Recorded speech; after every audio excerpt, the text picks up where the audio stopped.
Amsterdam Public Transport has a problem. Buttons.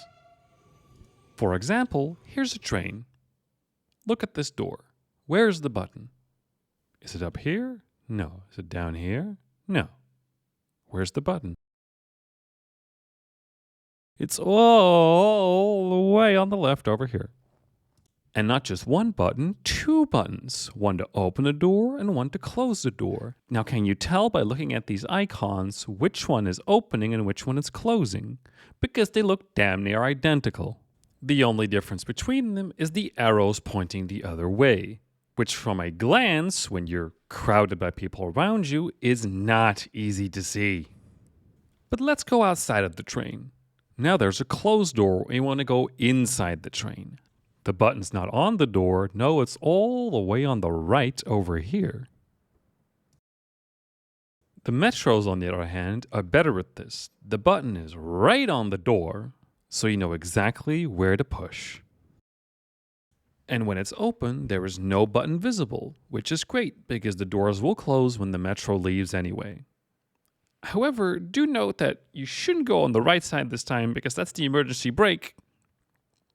And also here on the left is also an emergency button. So at this point, don't do the thing that you did in the train, which is push the button on the other sides. You got to push the button in the middle this time. So do take care of that. Unless you're on a tram, of course, in which case, again, there's no button on the door, but now it's on the handle on the left with a little sticker saying open, and it's much smaller and just green at this point. So it's different again. And this one you can also click at any time, and then whenever next it can open, it will open, and none of the other buttons on any other transport does that. Unless you're on the other type of tram, because there's multiple types of tram, in which case there is a button on the door, and there's also a button on the left, but it's red this time because it indicates that you want to stop. And there's also an emergency button on the left where on the train it was an open button, but on this type of tram, that's an emergency button, so don't press it. And this is a lot of buttons.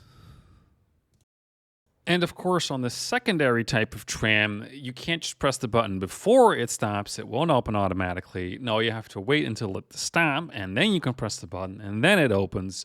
Because, of course, even between trams, it's different. And then this is the brand new type of train, which has the button for the door right next to it, which I do think is better. So, like, the brand new trains have made improvements on this.